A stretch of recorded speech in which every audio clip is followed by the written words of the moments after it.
নমস্কার বন্ধুরা, একটা নতুন ভিডিও নিয়ে চলে আসলাম আপনাদের সামনে। তো আজকে আমরা এখন যাচ্ছি আসামেরই একটা অত্যাধিক পৌরাণিক মন্দিরে।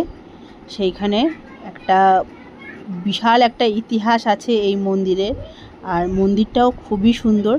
আমরা এখন যাচ্ছি আসামের ব্রহ্মপুত্র যে নদ, তারই পাশে গড়ে ওঠা একটা খুবই পৌরাণিক মন্দির, যেটির নাম, এটি হচ্ছে আসামের যে কামাখ্যা মন্দির ও ভূতনাথ মন্দির, তারই মাঝে কালীপুর নামক জায়গাটা।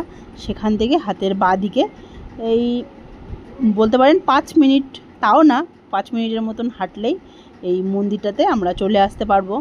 তা আমরা সেই মতন পরপর আপনাদের আসামের কিছু কিছু মন্দিরে দর্শন করিয়েছি, যে আমরা কামাখ্যা মন্দিরে, আরও যে বৈশিষ্ট্যমণি আশ্রম, বালাজি মন্দির সবই দেখিয়েছি। আর এই মন্দিরটাও আপনাদের দেখাবো। এই মন্দিরটা কিন্তু খুবই সুন্দর, শান্ত, নিরিবিলি, একটা দারুণ একটা পরিবেশ। বলতে বলতেই আমরা মন্দিরে চলে এসেছি। এটি দেখুন কি সুন্দর একটা শ্রীকৃষ্ণ রথ চালাচ্ছে, এরকম একটা মূর্তি দিয়ে তার নিচ দিয়ে আমরা প্রবেশ করব। সত্যি মন্দিরটা কিন্তু খুবই সুন্দর। দিকটাতে দেখতে পাচ্ছেন ওইদিকে একটা গেট আছে, কিন্তু ওই গেটটা বন্ধ, সেই জন্য আমরা এইখান দিয়েই ঢুকছি।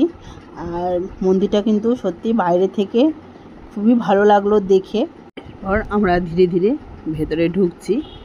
আর যে মন্দিরটাতে এসেছি, এই মন্দিরটার নাম চক্রেশ্বর মন্দির। তো মন্দিরটা খুবই সুন্দর, আপনারা দেখতেও পাবেন।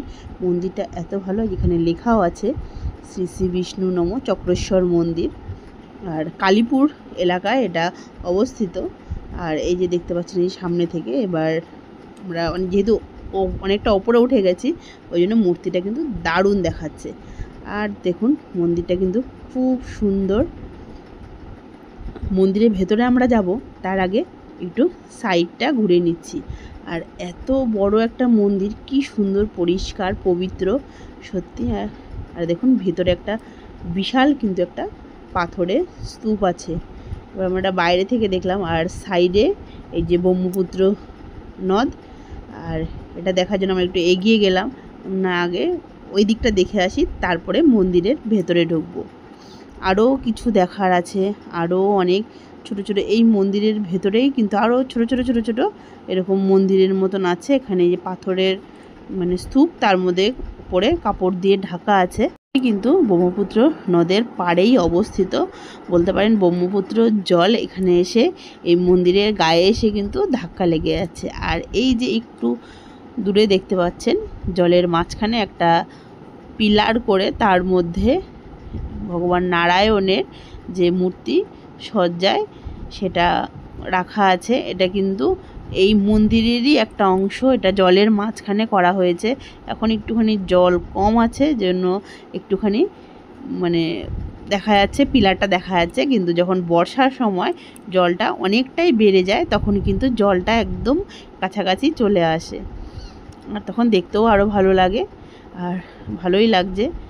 আর এই যে মন্দিরটা, আর গোটা মন্দিরটা একটা বিশাল বড় কিন্তু বেল গাছ আছে, যেই বেল গাছের মানে বলতে পারেন ছায়াতেই মন্দিরটা। আর এত ঠান্ডা, মানে মানে বাইরে এতটাই গরম, আর মন্দিরটার ভেতরটা চারিপাশটা এত ঠান্ডা, মনে হচ্ছে মানে ওপর থেকে মনে হয় ঠাকুরের একটা আশীর্বাদ নিয়ে মানে আছে, যে একদম মানে না আসলে বোঝা যাবে না। এই যে এক এক করে অনেকেই, আমরা যে গ্রুপটা এসছি, এই গ্রুপটা প্রণাম করছে, আমিও যাচ্ছি প্রণাম করতে। আর এই মন্দিরে আপনাদের প্রথমেই বলেছিলাম একটা ইতিহাস আছে। আমরা প্রত্যেকেই কিন্তু জানি, যখন মা সতী তার দেহ ত্যাগ করেন, মহাদেব কিন্তু গোটা বিশ্বের তাণ্ডব শুরু করেছিলেন। আর মা সতীর সেই দেহাংশ নিয়ে গোটা বিশ্বেই ভ্রমণ করেন। আর সেই সময়ে ভগবান শ্রীবিষ্ণু তার চক্রের দ্বারা মা সতীর সেই দেহকে 51টা টুকরে ভাগ করে দেন।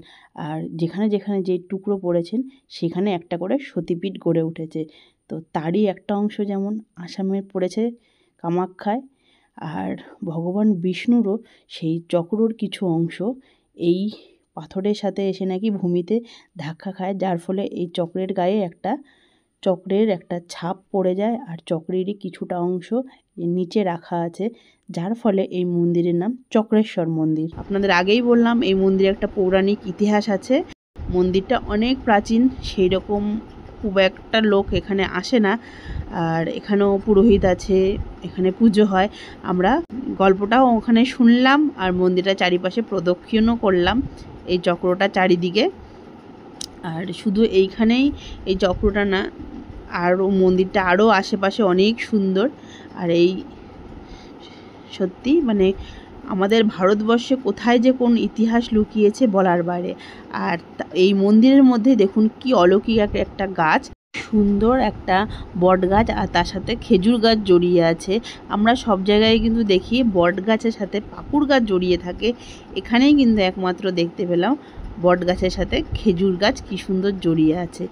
আর এই দিক থেকে এটা ওপরের দিকে, নিচের দিকে যাওয়ার দুদিক দিকে রাস্তা আছে। এইদিকে একটা রাস্তা আছে, সিঁড়ি দিয়ে নেমে যায়, আর এই পাশ থেকে একটা রাস্তা। আর তার সাথে সাথে এখানে একটা বিশাল বড় পাকুড় গাছও আছে। সত্যি জায়গাটা এতটা শান্ত নিরিবিলি, আর মানে একদমই মানে অন্যরকম, মানে সত্যি মন্দিরে এসে হচ্ছে মন প্রাণ সব জুড়ে গেল। আর যেহেতু এই গাছগুলো থাকাতে জায়গাটা প্রচণ্ড ঠান্ডাও, আমরা যে বাইরে এতটাই গরম সেটা মনেই হচ্ছে না।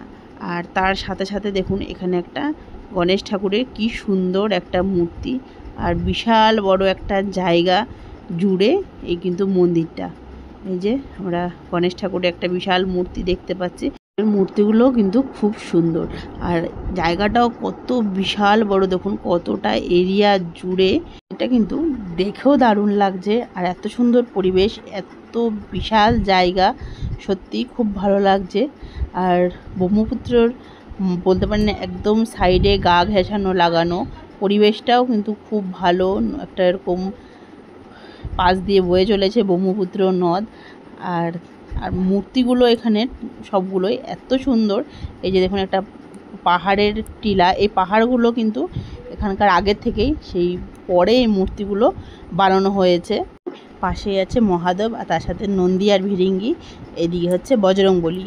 আর একটু ওপরেই আমি আপনাদের আগেই দেখালাম একটা মা বৈষ্ণোদেবীর যে মূর্তি, সেটা করা আছে। কিন্তু অনেক দেবতাদেরই মূর্তি করা আছে। আর এদিকে যেমন মহাদেব, তারই উল্টো দিকে কিন্তু তার পরম ভক্ত পরশুরামের মূর্তিটা স্থাপন করা আছে। প্রথম কোনো মন্দিরে এরকম পরশুরামের মূর্তি দেখলাম। আর এইখানে আছে গণপতি বাপ্পার একটা মূর্তি, গণেশ ঠাকুরের এই মন্দিরে। এই দেখুন একটা পাথরের একটা মন্দিরটা এত ভালো লাগছে। আর এখানকার যারা তারা বললো মানে যখন বর্ষার সময় জল কিন্তু প্রায় মানে নদী আর এই জায়গাটা, এই নিচতলাটা প্রায় ছুঁই ছুঁই হয়ে যায়, জলটা অনেকটাই ওপরের দিকে উঠে আসে। আর এইখান দিয়ে কিন্তু মন্দির দিয়েই, মন্দিরের ভেতর ওখানে আরও একটা মন্দির ভেতরে শিবলিঙ্গ আছে। আর এইখান দিয়ে সিঁড়ি বয়ে চলেছে একদম ওইদিকে, সামনে দেখুন ব্রহ্মপুত্রর মধ্যে যখন জল অনেকটাই ওপর দিকে বললো অনেকটাই উপরে উঠে চলে আসে। কিন্তু খুব সুন্দর একটা মন্দির দর্শন করলাম, তার ইতিহাসও জানলাম। আর এখানে নৃসিংহদেবের একটা মূর্তি, আর এখানে মা লক্ষ্মীর একটা। বন্ধুরা, আমার এই ভিডিওটা কেমন লাগলো আপনাদের অবশ্যই জানাবেন।